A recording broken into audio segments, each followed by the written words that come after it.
क्या 4000 करोड़ की रामायण भारतीय सिनेमा का सबसे बड़ा मास्टरपीस बनने जा रही है या फिर ये इतिहास की सबसे बड़ी विजुअल मिस्टेक साबित होगी? हाल ही में नमित मल्होत्रा की रामायण का मच अवेटेड ट्रेलर ड्रॉप हुआ है। किसी के लिए ये रोंगटे खड़े कर देने वाला विजुअल स्पेक्टिकल था, तो किसी के लिए एआई और अधूरे सीजीआई का मेला था। लेकिन अगर आप इस ट्रेलर को नॉर्मल मूवीज की तरह समझ रहे हो तो भाई ये आपकी बहुत बड़ी गलतफहमी है, क्योंकि भाई इस ट्रेलर में आपने असली हाइड एंड क्लूज को मिस कर दिया होगा। आज के इस ब्रेकडाउन में हम सिर्फ ट्रेलर का रिव्यू नहीं करेंगे, बल्कि इस 4 मिनट के फोटोज में छिपे उन सीक्रेट से पर्दा उठाएंगे जो बताते हैं कि मूवी के पार्ट 1 में वास्तव में क्या क्या होने वाला है, रावण का क्या अवतार होगा और क्या ये मूवी बाहुबली और वाराणसी जैसी मूवी का रिकॉर्ड तोड़ पाएगी। तो क्या क्या इसमें होने वाला है एकदम बिल्कुल फुल डिटेल के साथ हम इस वीडियो में बात करने वाले हैं। इस वीडियो में एक भी पॉइंट मिस नहीं होगा और ये वीडियो बहुत ज्यादा इंपोर्टेंट होने वाली है। वीडियो को एंड तक जरूर देखना और चैनल पर नए हो तो चैनल को सब्सक्राइब भी जरूर कर देना। सबसे पहले बात करते हैं उस हाथी की जिसे सब नोटिस कर रहे हैं। देखो, बीएफएक्स और सीजीआई हॉलीवुड की वो कंपनी संभाल रही है जो ऑस्कर विनिंग है। दावा किया गया है कि मोशन कैप्चर टेक्नोलॉजी से राक्षसों को बनाया गया है, लेकिन ट्रेलर का पहला ही शॉट जब सामने आता है तो एक मिक्स्ड फीलिंग आती है। एक तरफ जटायु का सीक्वेंस, ऐरावत हाथी के शॉट्स और लंका के एरियल व्यू देखकर आपकी आंखें फटी की फटी रह जाएंगी। ये सच में इंटरनेशनल लेवल का काम करता है। लेकिन वहीं दूसरी तरफ कुंभकर्ण और कुछ मॉन्स्टर के चेहरे पर सीजीआई इतनी हैवी लगती है कि वो बिल्कुल एआई जनरेटेड कैरेक्टर्स या किसी 3D गेम के मॉडल फील होते हैं। क्या आपने मॉन्स्टर के माथे पर लगे तिलक को नोटिस किया है? मेकर्स ने राक्षसों को डरावना बनाने के साथ साथ एक धार्मिक संस्कृत टच देने की कोशिश की है ताकि वे सिर्फ एलियन ना लगे। लेकिन सीजीआई में इनकंसिस्टेंसी साफ दिखती है। कभी फ्रेम 10x10 लगता है तो अगले ही पल ऐसा लगता है कि पॉलिशिंग अधूरी रह गई।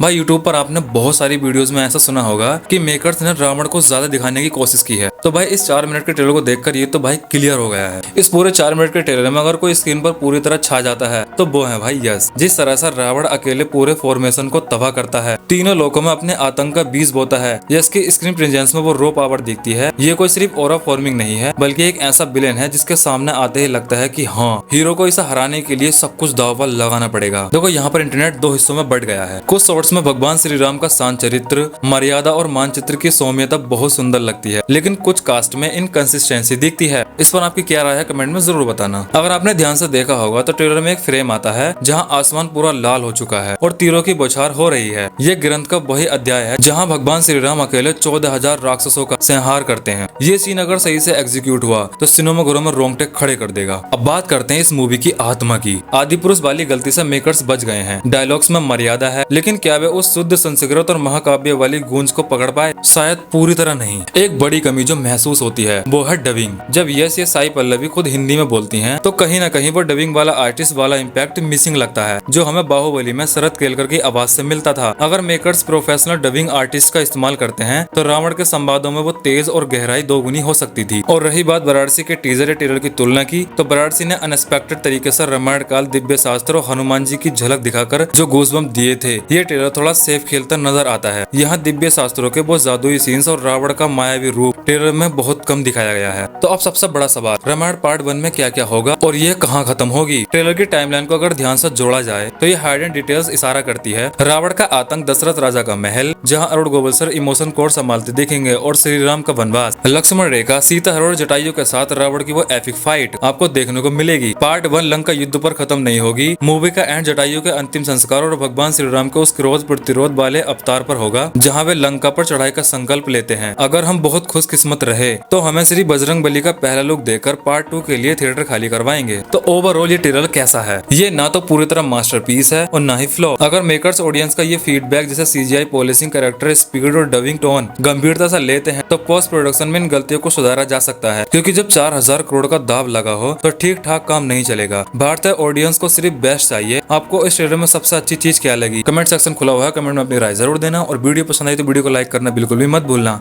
लेकिन एक बात देखो, 4000 करोड़ के बजट में यार ये चीज तुम्हें लगता है कि बहुत कुछ कमी है? आपको क्या लगता है कमेंट में जरूर बताना। चैनल पर नहीं हो तो चैनल को सब्सक्राइब भी जरूर कर देना। मिलते हैं नेक्स्ट वीडियो में।